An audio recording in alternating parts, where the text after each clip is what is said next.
Hey, I'm Jon Gordon with Positive University, and my guest is Matthew Del Negro. Matthew, we just jump right into these kind of interviews, and I want to know, like, what are you doing this week to give people an idea of what your life's like and what work you do? Okay, I am an actor. That's what it says on my tax returns. To give you what I'm doing this week, it's Monday right now, 8:45 a.m. I got up this morning. I've been on this program recently, or I'm getting up super early, like 3:30. I'm writing a screenplay, so I work on that while my house is quiet. My kids are asleep. My wife is asleep. It's been really good just to kind of have that quiet time and be able to do some deep work writing. And then 5:30 the gym opens, so I go there. I get back by 7. Help my wife does the lion's share of getting the kids ready, but we'll get them ready. And when I'm not shooting, which right now I'm not, we'll walk them. Luckily, we're pretty close to the kids' school, so we'll walk them to school. And then I'm back here, and I've got this home office, home studio where I do my podcast, 10,000 No's, and I also write and do any other work that I'm doing.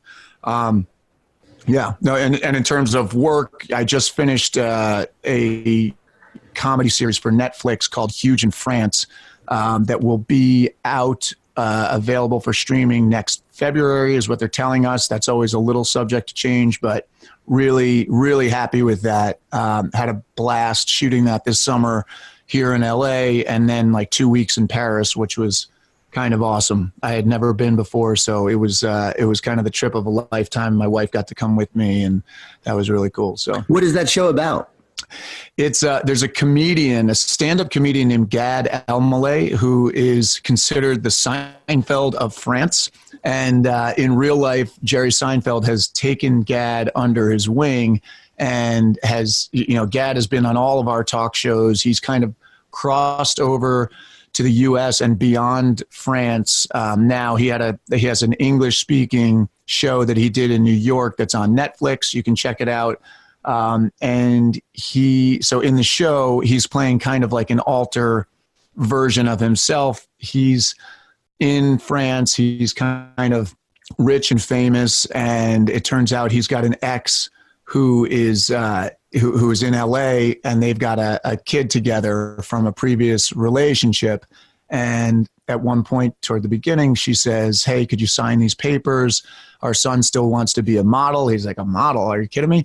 She goes, "Sign these papers. He has a job he's got to go to, and I want Jason, who's my character, to take him." So I'm the live-in boyfriend. I'm kind of mentoring this kid along. I'm like a low-rung actor / ex-model and just a buffoon.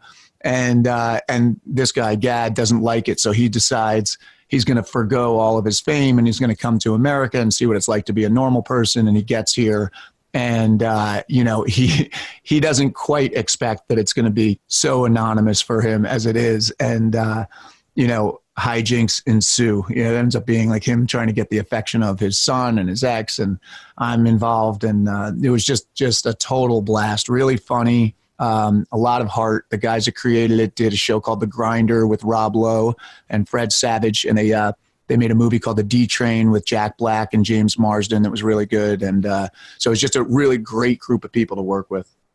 So you said you get up at 3:30 in the morning. Wow. What time do you go to bed? That's a recent thing, so I don't want to give myself too much credit. It's been like a couple of months. Before that, I would get up early. This is kind of like started as being like, I'll get up at 5, and then I was like, that's not really enough time to do what I want to do. Then it pushed down to 4, and then I just started getting up a little early, and then I was like, I'm going to make it 3:30. By the time I'm sitting at my computer, it's like 3:45. I get a good over an hour of writing. I'm going to bed not early enough, to be honest with you. That's something I'm working on. I feel like it's still 9:30 or 10, which is ideally I should be going to bed at 8:30. I don't know how you accomplish that in the real world, but I've been kind of drinking a lot of water, and I've been, pretty clean right now. So I feel good, but there are days when I'm like, I got to take a power nap for, 25, 35 minutes or something in the afternoon. But for the most part, I felt pretty good. Is this because you have to be with your family and make time for your kids? How old are your kids? My son is 11. My daughter is 8. And so 5th grade and 3rd grade. And yeah, it's just, you know what it is? It's really it's more, I should give credit. There's a guy named Craig Ballantyne who is, he's kind of like a business coach. And I became friends with him through another buddy of mine who's an entrepreneur. And I kind of met this whole group of entrepreneurs that are super impressive. And Craig is all about like, what's your morning routine and, attacking the day in the morning, and you feel like you've won the day if you win your morning. And I got to say, in the beginning, I kind of like, he and this other guy, Bedros Keuilian, who's really super impressive. I love him. He was always like, you can't hit your snooze button. And I was a guy in college. I was notorious for hitting my snooze button to the point where my roommate actually physically removed my snooze button because he was sick of me hitting it so many times. So when I heard this theory of like, you can't hit your snooze button, I was like, this is BS. I'm not, come on. And I have come to fully agree with it. Like now I feel like I get up, I hit the ground, like ready to roll. And part of it is the routine I do the night before is just kind of like get all my stuff ready, get the gym clothes ready, get my computer. It sounds nuts, but like literally get it so that the screenplay it's open to that. So when I open the computer in the morning, it's just like, boom, I'm right there. There's no BS. There's no looking around. There's no deciding what I'm going to be doing. It's just like step into your life and just hit the ground running. And it's been really good. I'm kind of addicted to it right now. I mean, that's incredible commitment when you really think about it. Were you committed to things like this your whole life? I feel like if you asked any of my friends or guys I played sports with or anything, I would hope would tell you I'm a hard worker and known for hustle and work ethic and all that stuff. But I feel like in the last maybe 2 years, I feel like I've had a real growth spurt where I looked at where I was and where I wanted to be and kind of felt like I was not where I wanted to be. And I'm proud of some of the things I've done, but I don't think I feel like I've barely scratched the surface of what I can do. And so gradually, with the help of friends and mentors, and I just feel like I've kind of dialed in my game a little bit. And I feel, whereas before I've always had the heart and the will and the hunger, but I don't know that I had the strategies quite as much as I feel like I have them now. And I just feel like I'm more productive right now. I'm just more focused, Got that. Love that. So my daughter was really excited that I was interviewing you because she's a big fan of the show Scandal, and you were on that show. She loved you on that show. So tell us about that role, that experience, and what that did for your career. Oh, that's cool to hear. Did she tell you what role I played? Oh yeah. Yeah. So yeah, I originally in the 4th season, I come onto the scene as a gay male prostitute who is being paid by the head of the RNC, who is played by Portia de Rossi, to get dirt on a politician who is a Democrat, who's Jeff Perry plays. Cyrus is his name. So I come on, it's like this very racy thing, this whole thing, and you realize I'm kind of playing both sides of the coin. Am I trying to get dirt on him? Am I falling for him? It's this whole thing that they played out through the season, ends up with us getting married in the White House, and it was kind of turned into a big storyline for them. And it was, for me, a real stretch from roles I had played in the past. And so it was really, it was a challenge, definitely, to just jump right into it.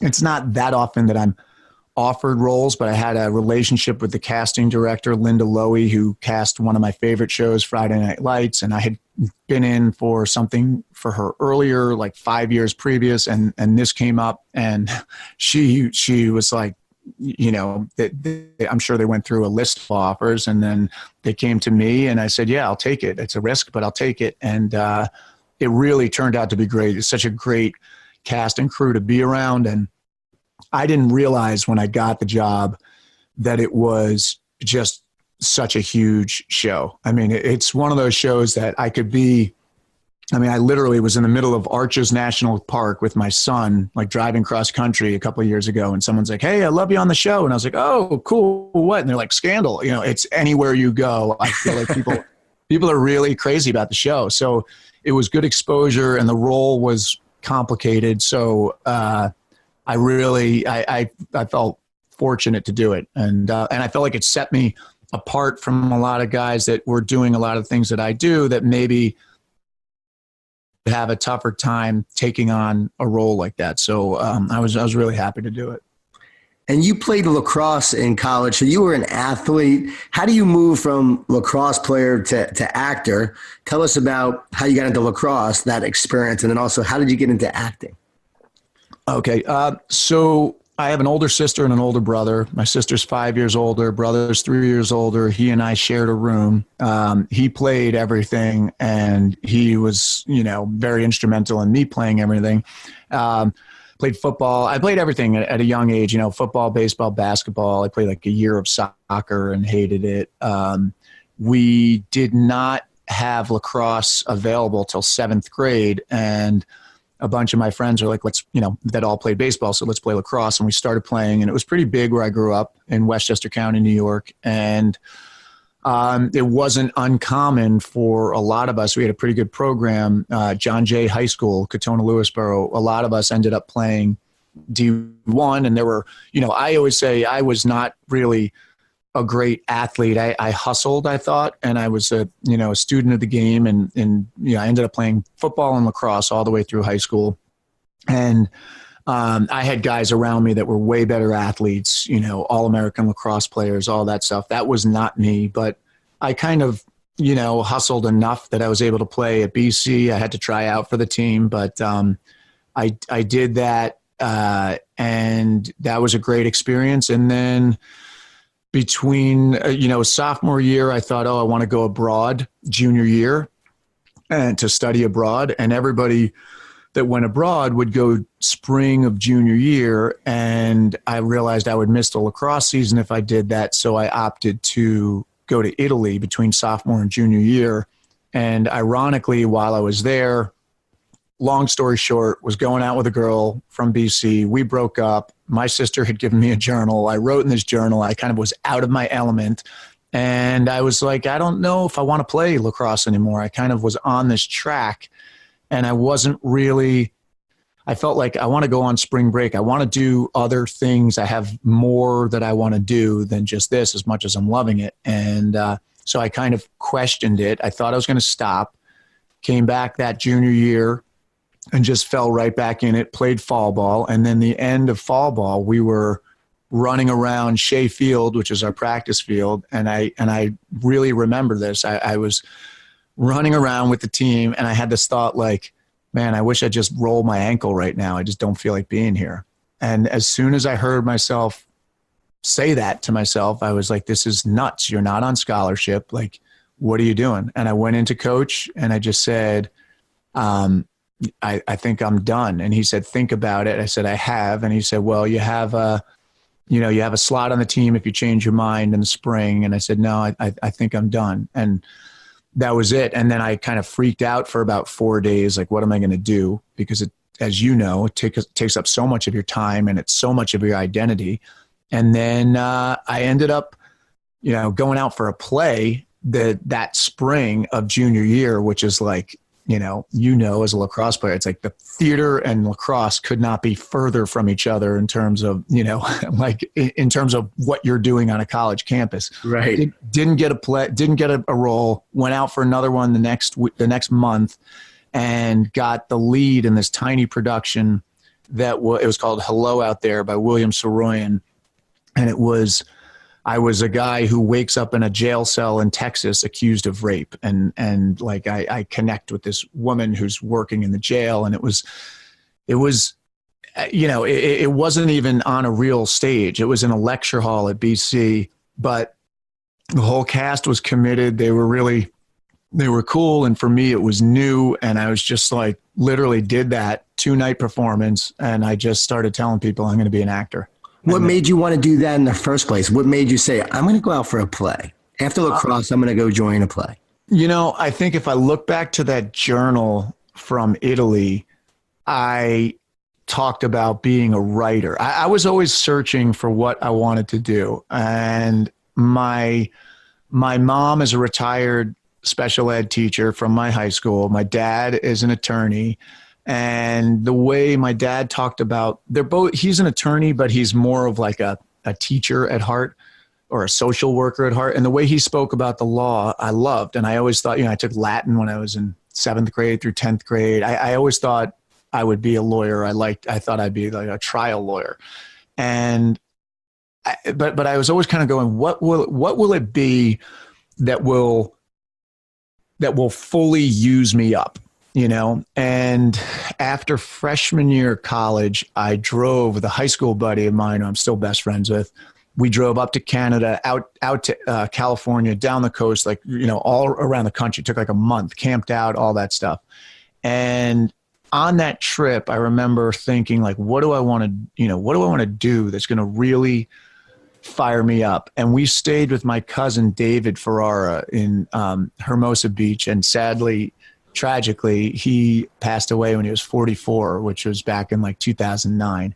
He played lacrosse at Bucknell, and he was an entrepreneur and just this dynamic guy, my oldest cousin on my mom's side. And when we stayed there, I vividly remember this. He woke up at I want to say it was like 6 a.m. or something. And he just jammed up the blinds and he's like, "Carpe diem, boys, carpe diem." and he was so fired up about what he did. And I remember thinking, first of all, he was probably like 27 or 28, but I thought he was old at the time, and I remember thinking, like, that's how I want to be about whatever I do. Like, I want to be like that. And that whole trip from California back to the East Coast, I just thought about it, never had an answer, but I was always searching. And then, I don't know. I mean, one of my college roommates, who was not a lacrosse player, he decided he was going to go out for a play. So I think it was like the two of us were like, "Oh, we're going to do this." He got a play. The first thing we auditioned for, I didn't get it. He got it. And so maybe that had a little bit to do, but it felt so random at the time. But in retrospect, I look back and I go, it makes sense when I look back. Like, I played a little guitar, I played a little piano, I sang a little bit. Like there was a guy in our town, Pat Collins, who was really influential on me. And through the Catholic Church, he did a youth group at his house, and he was an actor. He was like the only actor I knew of, but he had, a wife and 3 daughters, cool guy. But he when he was 22, he was in the seminary. So he kind of wanted to do this youth group and give back. It just makes sense when I look at it now. But at the time it was like, dude, what are you doing? What are you doing? You're doing a play? What? So I don't know. It always makes sense when you look back. What college did you go to when you were studying? Boston College. Yeah. So lacrosse, Boston College, then moved to doing plays. So then when did you say, okay, I could really do this and I'm going to go to LA? Well, I mean, the honest answer is that was junior year. And I did that play. That was spring of junior year. And I literally did that 2-night performance in the lecture hall. And I was like, I'm going to be an actor. And I was an English major already. And I started taking film classes. I got a film studies minor. I remember this is kind of cool. Just for people listening to go, if you have something nice to say about someone, you might not realize how much it affects them. But I remember being that spring at just like a keg party, off campus. And a girl that I knew came over and she said, "Matt Del Negro." And I was like, "Yeah." And she's like, "I got to tell you something. I have been in the theater my whole life, and I'm covering the theater for the school paper. And I was assigned to go do write up this play. And I came and I saw the the brochure, the playbill or whatever, and your name was in it. And she's like, Matt Del Negro, he's a lacrosse player. And she's like, I have to say, I was like, what is he doing here? And she said, you came out and she said, you could use training and technique, but you were really honest on stage. And she's like, you could do this. And I had already kind of made my decision, but hearing that was just like randomly unsolicited was cool to hear, and I was like, that was nice. And then that following senior year, I remember having a conversation with my cousin, and I was kind of going, am I nuts, man? Like, what am I thinking? Like, I did one play, I'm going to be an actor or what? And he said, look, do it for 3 years. Just try it. You're 22 or 21, whatever I was. He's like, do it for 3 years. If you get nowhere, you can go get a real job. And I was like, yeah. And I thought, if I do something for 3 years, I'm going to get somewhere. That's just what I thought. And everybody said, it's like a 5% chance. And they gave all these statistics. And I was just like, yeah, but I don't know. I really want to do this. So I just was like, I'm just going to do it. And then I just, trust me, I have been there. I probably should have quit about, 10,000 times, but I guess I'm just crazy enough to love it that this is it. This is like what I'm doing, When you got married and then had kids, was there more pressure to have to succeed? And how do you even deal with that now, being that they're, going to be teenagers soon? You want to provide for your family. Tell me what that feels like. Oh yeah, absolutely. It's a huge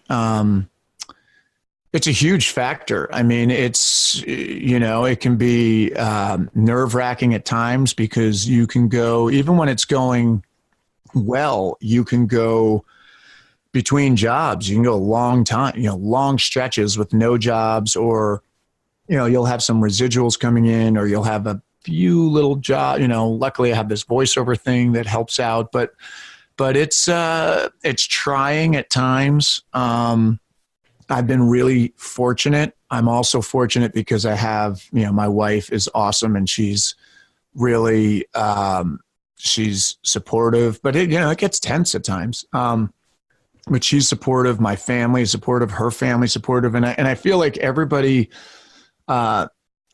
knows my track record is that I have worked pretty hard, and I've kind of somehow always have managed to put it all together, and so I think there's a faith in them, but there've definitely been times when it feels like thin ice, and you just kind of, I guess what I would say is I'll bring this up because I don't know, it's popping into my head. I did this movie called Wind River, and there was a consultant, a military consultant, this guy Brandon on the film, and I had this whole big shootout and everything. And so I was like, the whole time we were working, I'd always go to him and like, how do I do this? How do I hold the gun? What do I do? Whatever. And I would always ask him questions about his experiences. And he told me about a time he was like there was a roadside bomb and it went off, and he's like, everything kind of goes quiet and you just fall back on your training.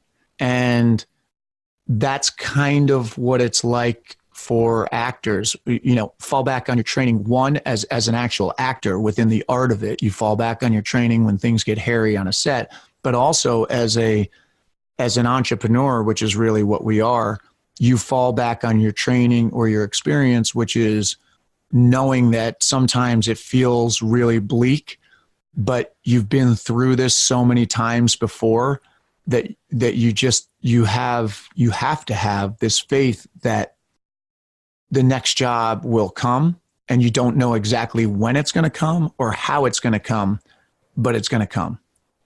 And that's the only way. That's kind of how I've gotten through the dark times. And then I've also, been lucky to just have like a lot of love and support around me.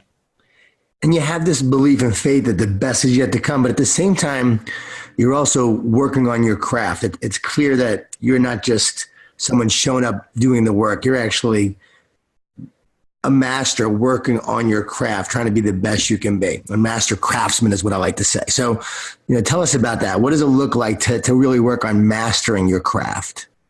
It's just I would definitely say I've gotten a lot better. I have light years to go. And, it's funny, last night, my kids now are doing a play locally. They did one in the spring, and then they got asked to do these other kind of like mentor programs, and now they're talking about it, and I'm always like, oof, it's like, go do something else. And now I've kind of gone like, okay, do community theater. That's great. My son said last night, he said something. He goes, oh, mom said, be subtle or something. And it's funny because my wife is not at all in this business, but she's got a great eye for actors, I think. And she can always spot BS a mile away. So I guess she said this to my son. And I said, yeah, I think she's right. The subtle actors are my favorites. And I said, like Robert Duvall and Gene Hackman, these guys that you can't catch them acting. To me, those guys are the masters. They disappear into their roles, and they bring so much, but they're also super subtle. I'm always trying to be that. And I think I've gotten a lot better since I started. I will never stop wanting to get better. I think I'll go to my grave hoping I'm a better actor and trying to be better and trying to learn something new. I think anybody in any field would probably say the same thing. If they're really serious about it, that they don't, the more they learn, the more they realize they don't know. And so I'm humbled when I see, this one pops into my mind, Christian Bale in The Fighter. I don't know if you saw that movie, but I mean, it's just insane what he did in that movie. Yep. He's just so good that you're like, he's really, really talented. And from what I've heard, just, works like a dog. And is like, I worked with a producer that worked with him and just said he is all about the work. He's not about, it was like some independent film he did with him. And he's like, yeah, he saved us $300,000 on a budget that was really tight because we said, hey, do you mind if the trailer is like not as big as whatever? And he's like, I don't care, whatever it is. I'll take the smaller. It was an independent film. He knew he wasn't there for the money. He was there for the work. And when he did it, the rest of the cast followed his lead, and it ended up saving the production like $300,000 that went on screen instead of into something like that. So he's all about the work, and he's just, I look at that guy and I think like, that's like the Michael Jordan of acting, it was like, and I hope I have, some talent, but I don't know. I'm kind of awed by that guy and a few others. Well, the best are always striving to get better. So that's a huge part of it. They also have a moment where they say, I'm willing to pay the price that greatness requires. And they have these eureka moments. It sounds like you had many of these, but there was one moment, I'm sure, where you got your first acting job in LA out there, and you're like, okay, like I'm on my way. Do you remember what that moment was, and what did it feel like? Yeah, the biggest moment for me actually wasn't in LA. I was in New York for 10 years before I was out here. And when I was in New York, I had been acting for I was there from January 1st of 95. Prior to that, right after I graduated BC, I moved home, moved in with my parents, and I was like working for a mason over the summer, like laying patios. And I did a musical actually in Wilton, Connecticut, which was a couple towns over. And I started taking classes in the city like 2 nights a week. I would take a train down. I was waiting tables in Stamford, Connecticut. And then I moved into the city January 1st of 95 and just, bartended, waited tables, took classes, did plays for no money in black box theater, did student films, independent films, didn't really make much money at all. And also didn't really have a ton of exposure. I had a cool independent film that I did that worked out a lot better than I originally thought it was going to. But the big one that put me on the map was went in for a relatively big recurring role on The Sopranos, the 4th season. and ended up getting it. And that was just, I got that in December of 2001. So it was only a couple of months after 9/11. And, I was in the city for 9/11 and I lost guys that I bartended with. And we knew a bunch of firefighters that luckily, ironically, did survive that day. But it was such a wacky year for me because I proposed to my wife August 24th, 9/11 happened, September, obviously. And then a couple months later, this happened, and this was the biggest break for me career-wise. And then that kind of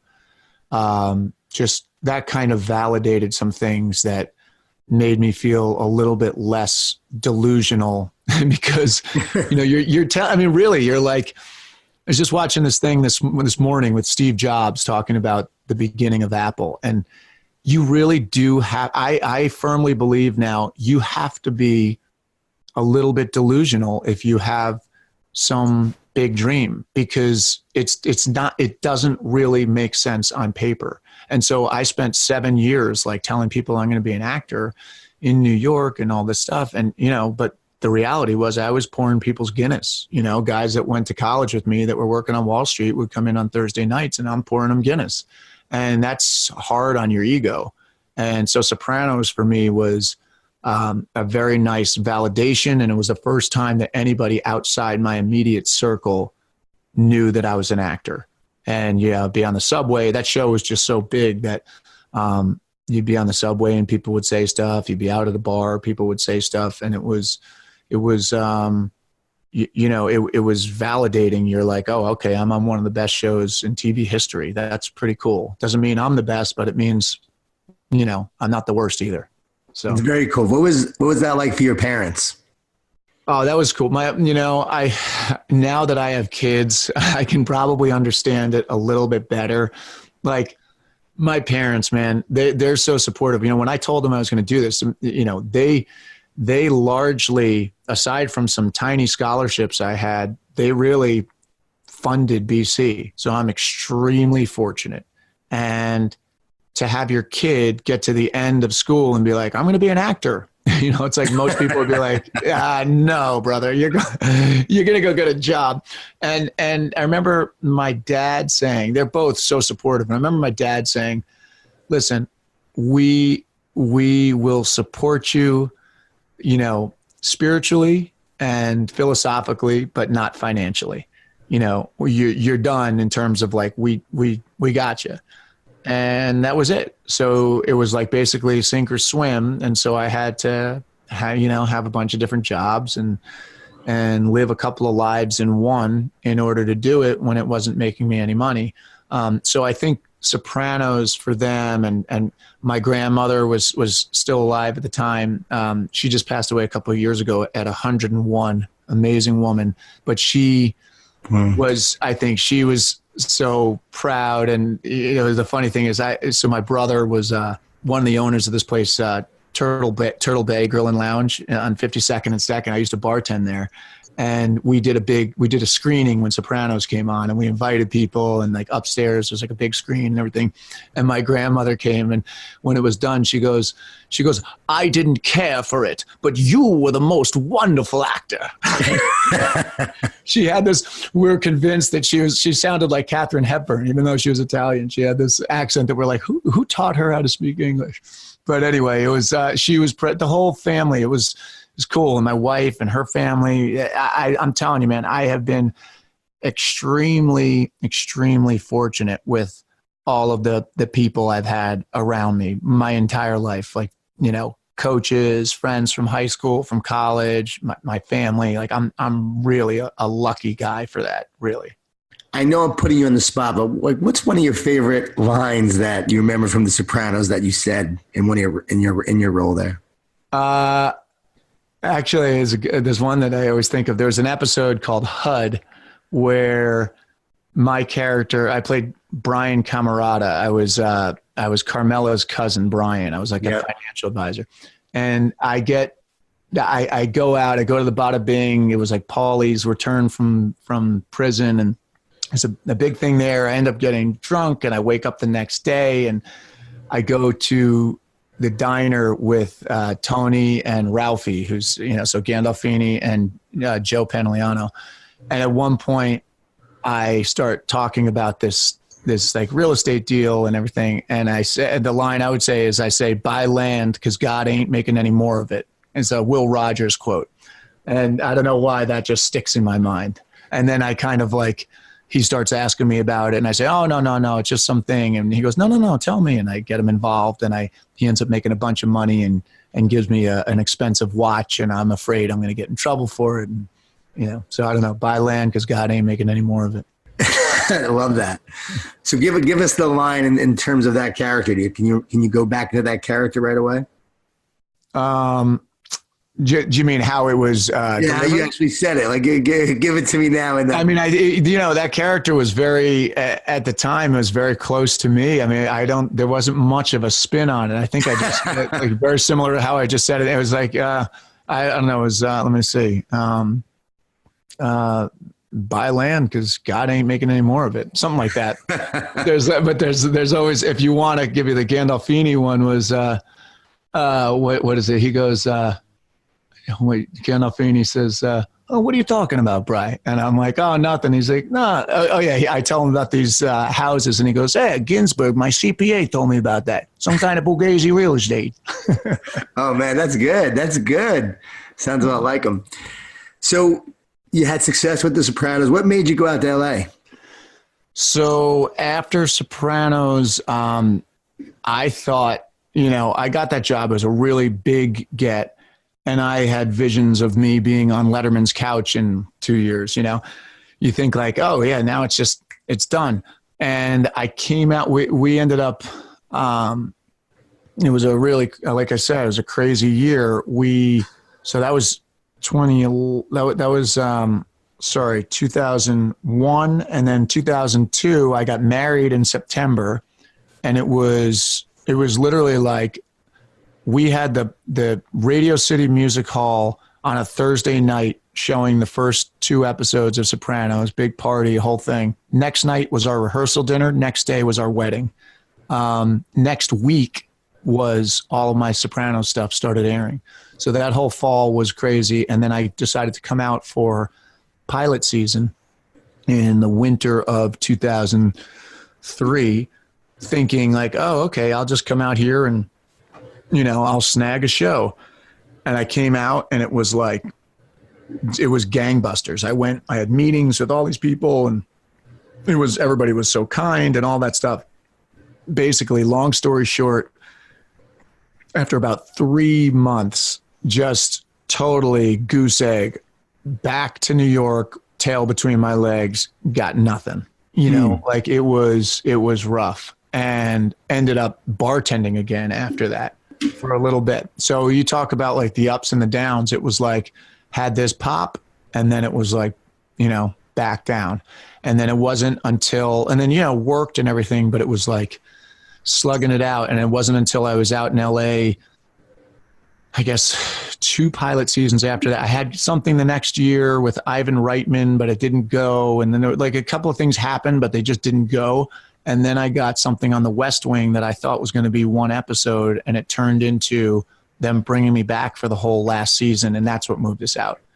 And so, and again, there was another one where you're like, okay, the West Wing, that's a good show. And so I've been lucky. I've been a part of some really cool shows that were well respected, and you get to see how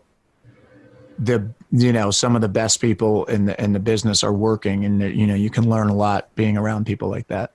It has to be so hard to just allow your future to be defined by the next role, and you just never know where it's going to come from. You never know what's going to happen. It's like an adventure, right? It is, and sometimes that adventure is cool, and sometimes it's scary, and sometimes it's sad, but that's really ultimately what led me to creating my own podcast, which is called 10,000 No's, which is all about, my theory was, well, at some point, one of my buddy from the East Coast, who's an actor as well, his parents were out in Philadelphia visiting, and this is a while ago now. And they said, how's it going? I said, good. And, they said, I said, somehow it came up. I said, I get asked to go speak to young actors at these schools. And I always tell them, be prepared to, I said, what I do is I'm told no for a living. That's what I do. And so my friend's dad was like, how many no's do you think you've heard? And I said, well, let me see. 52 weeks in a year, 5 work days in a week. I've been doing this for blah, blah, blah, blah. I said, I don't know. 10,000 no's, and just kind of joking. And that was it. And then years after that, I heard of the concept of podcasts. And then I started to think about all the conversations I got into with people over the years about like how they've gotten to where they are. And that's what I did. I had a theory that based on how people would approach me with an idea of what my life was based on them seeing me on TV and what the reality was, I felt like there was a difference between the from the outside and from the inside. So my theory was I'm going to go talk to all these people in all different fields, entrepreneurs and athletes and writers, directors, producers, other actors, and ask them how they got to where they are. And what I found is what I kind of suspected, which is like they have these amazing stories of resilience. So I just kind of took all the no's, and what I'm proud about is that I feel like I took this thing that I used to be ashamed of, which is getting rejected and getting kicked to the curb. And I was like, okay, I'm going to make this my calling card. And now that's what I do. And I've met so many amazing people, yourself included, as a result, in some way, shape, or form, as a result of that podcast. So super proud of it. And the feedback it's getting has been pretty awesome to hear people getting encouraged by it. I think 10,000 No's is just a brilliant name for a podcast. I love the message, the theme, because we've all been rejected. We've all faced adversity. I mean, that's the story of my life. That's why I was drawn to you, your podcast, your work. I mean, it's an amazing podcast. I encourage people to listen to it, and they're going to just get so much from it, because you see your success, but you don't realize all that you had to go through to have that success. And we also know we're going to face more adversity and more no's in the future. But what I want to ask you now is, as we come to a close, what are you excited about going forward through all the no's? First of all, thank you for saying that about the podcast. That's very cool hearing that from you. It's flattering. The going forward, what am I excited about? I'm excited about this script that's getting me up at 3:30 in the morning. I better be. You better be excited. Yeah, I'm excited about that. This is an idea that I think I had it in my computer. I think there are notes about this character going back to like 2011 or 2012. And I just kind of, it's like I had to take it out and dust it off, and I got serious about it. And it's now, I'm almost completed with the second draft of it. And this week will be the second draft. I'll get to some friends that I have that are giving me notes. And it's starting to get to the point where I'm going, okay, this is starting to become the movie that I want to see. And that's got me excited for so many reasons. The podcast has been exciting me for the last year and a quarter. And now this is like, I'm going to give myself a role that if I auditioned and got this role, or if it was offered to me, I would be pumped, and I'm just going to give myself this opportunity, and I'm going to make the movie that I want to see. And I'm hopeful that other people are, if I like it, if it stands up to my test of quality, that at least 2 other people will like it. and if they don't, you know what? I can't control it. I'm going to make the movie that I want to see. And that gets me excited, because like you said, it's like I've been at the mercy of so many other people's decisions based on things that are out of my control in a lot of instances. So this is an opportunity for me to take the reins myself and make something happen. So I'm really excited about that. And I'm excited for Huge in France to come out, because that was just a blast, and I think people are going to find it funny. So. And are you getting more scripts sent your way now? Are you always looking at different projects? Yeah, I mean, as you go along and you do, I just did this stint, the second season of Goliath on Amazon with Billy Bob Thornton, and that's been well received. And I think that's had a really, you realize some of your jobs, like I was saying, Scandal did this, and then I think Goliath has done this, and I'm hopeful that Huge in France will either just get picked up and keep going, or if it doesn't, it will have this effect. If you do something and it's well received and it strikes a chord with people, the rooms get warmer and more material comes your way. And so, yes, things are coming my way more than ever before, but, not as much as, Christian Bale, as we talked about before. You know what I mean? So it's always a progression, but yeah, it feels like it's moving in, the needle is moving in the right direction. I just, want to give it a little help. That's all. Yeah, I love that. So what's one piece of advice that you would give younger people? You said you talk to younger actors. What advice would you give for people who are pursuing a dream or wanting to improve on their craft or really just to become the best that they can be? What's one piece of advice you would share with them? It's something that some people have a hard time grasping, but I think it's really key. Dream really big, because when you dream really big, you have way more excitement about going after it and you'll do more to go after it. But at the same time, you have to be so humble and so willing to put your ego aside to do the work that's involved to get to that dream. So I think sometimes people hear dream big and they think, oh, well, I'm dreaming big, and then I'm going to just sit by the pool and sip cocktails all day. Well, you're not going to get it doing that, and then some people think, well, I'm going to work really hard, but I don't want to ask for too much because, and I've largely been this way a lot of the time. I don't want to ask for too much. I'm just going to work. And it's like, well, that's good that you're working, but you got to dream. You got to feel like I'm going to get myself to the point where I deserve this. And I think if you can meld the two of those, you're in the right direction. Powerful words. Matthew Del Negro, you've turned 10,000 no's into a lot of yeses, an amazing career, and definitely a blessing for all of us listening. Thank you so much. Thank you, John. What an honor to be on. And I am going to, in public, say it in front of your audience. I'm going to have you on mine. I can't wait to interview you. I can't wait. All right. Thank you, sir.